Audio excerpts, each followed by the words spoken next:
This is Greg Jones, SEYDEL Sales and Technical Service. In today's video, we're going to demonstrate how to replace a valve on a SEYDEL Chromatic. Now, in previous videos, you've probably heard me discuss about how valves need to be perfectly flat. And I have a saying, as many of you have probably heard, is that a damaged valve is really worse than no valve at all. So if you have a valve that has a crease in it or it won't sit flat, it's most likely either getting stuck or making a real annoying popping noise, and it's really not giving you a whole lot of value, and in general it needs to be replaced. Sometimes you can just pull the valve off and you won't see any difference in the performance of the harmonica, and actually you'll be better off because you won't hear that popping noise or be annoyed by that. Anyhow, so in today's video I'm going to demonstrate how to quickly replace a valve on your SEYDEL Chromatic. So I have here I have a deluxe steel. I've already removed the covers. As you can see, I need a valve here on hole 3, and then I need some down at the other end. What I'm going to do, I'm going to move the camera here. So what I'm going to do is I'm going to go ahead and demonstrate, I'm going to go ahead and remove valve 2 on hole 2 as well and show you how to do that. So even though that valve is intact and in good shape, I'm still going to go ahead and replace it. So what I'm using is a razor blade. You can use whatever, whatever you can do. You can just pull the valve off. But there's a little bit of surface prep that we need to go through before we replace these valves. So a couple things. First of all, make sure you're working make sure you're working on a napkin or something like that. That way if you have screws that come loose, they don't go flying everywhere. And then secondly, I like to keep these bumpers, these cover braces. I like to keep them attached when I'm working. That way they keep the harmonica elevated slightly, and you're not resting on the reeds themselves. I actually have a special jig or device that I use when I'm working on chromatics, but I understand that many of you will not have that, so I'll go ahead and just work on the table like you'll be doing. So what I need to do is I need to clean off the glue residue there, and you can do that any number of ways. I have some tools that do it, but it's just real important that all that residue come off. So what I like to do is a little engraver. You can use whatever you want, sandpaper, whatever you can use. Even an alcohol pad will sometimes work. You just want to make sure that all of that residue is off, because if that valve doesn't sit flat on the plate, it's going to translate to a lot of space down the reed slot, and it just won't work right. So we want to make sure we do that. So what I'll do is I'll make sure I get all the glue residue off, and then I have another tool, a little rotating rotary tool that I use to kind of smooth that off. This is not necessary for you. Okay, so now what I'm going to do, I am going to get the adhesive. Now this is the adhesive I use. It's called Aleene's Fabric. Alright, Fabric Fusion. It's a clear epoxy, and it cleans up really well. It peels right off. You get it on your fingers, it peels right off. It's really strong. It's waterproof, non-toxic. The only downside to it is that it does take a while to dry, and so you want to keep an eye on your work to make sure your reeds don't shift or anything like that. So it does take a little while to completely set up. Now, before I install these valves, one thing I want to bring to your attention is these valves are just barely wider than the slot. Okay, and that's by design. We don't want them to be too wide. In other words, we don't want them touching too much of the surface area.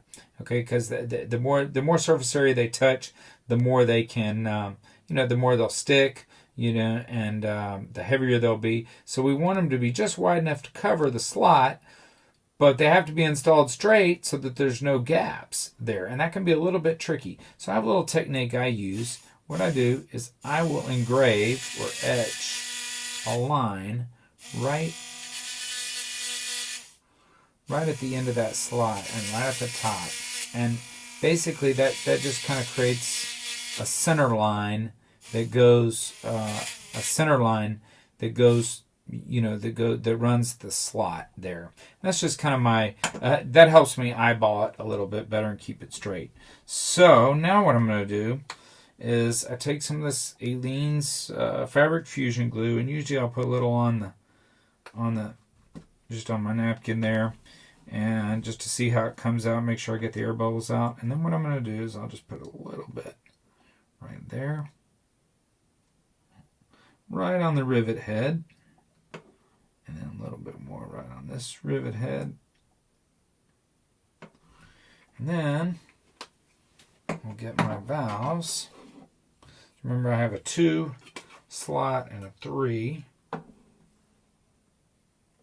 You can buy these valves directly from SEYDEL or buy them from me, either way. And I use tweezers to handle them. I always use tweezers. And I'll just set that valve right there. Mash it down a little bit. As you can see, some of that glue is going to bubble up a little bit. I can use a razor to get some of that off, although it really doesn't hurt anything. So I got the 2 on there, and I just kind of make sure that my lines, that the lines kind of split that valve, and that looks to me like it's on straight. Now grab the 3. And I'll get that one. Of course, these are going to be easier because they're on the outside, on the top exterior of the plate, and it's a little trickier when you have to take it all apart and do it on the inside center. Lined up. Now, once again, this glue takes a little bit of time to dry, and so you just need to kind of keep an eye on these for a little bit. I won't be moving the harmonica for another hour at least. I don't know.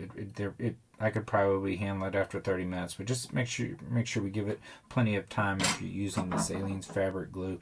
And then I have another valve that needs to be replaced. That's going to be 12, 11, 10, 9. It's going to be on the 9 hole.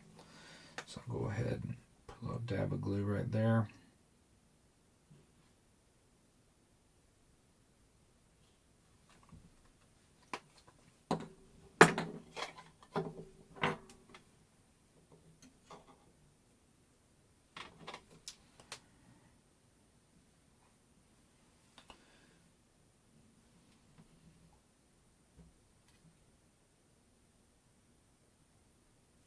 This one looks a little bit long. I may go back and just trim the bottom of that one a little bit.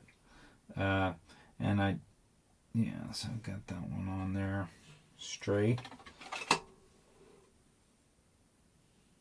Now all I got to do is just sit and wait for these to dry. Anyhow, thank you for tuning into this video where I demonstrate how to replace a valve, and it's not too complicated. And once again, I'll show you the glue I use. You can buy it from me or you can get it online, but it's going to be Fabric Fusion. It's kind of a fabric glue, and like I said, it's a non-toxic clear epoxy-based glue, and it's worked real well for me. I will bring up one other item. I'm asked quite often about the use of super glue. I do not recommend it. Super glue dries too quickly, and it dries very hard, and it's just really difficult to remove. So I wouldn't have super glue in the same house as your chromatic harmonica, much less would I use it to glue valves. And I get quite a few harmonicas in where players have tried to use super glue and have messed it up, and it's an extremely costly repair, generally speaking, because there's no way to get the super glue off of that one slot without damaging sometimes even the reeds or the valves surrounding it. So I generally have to dunk the entire reed plate and fingernail polish remover or something so I can just dissolve all of that's in there. So I do not recommend super glue under any circumstances. Anyhow, I hope this video was helpful. As usual, like, subscribe, and check out my website, 1623customharmonicas.com.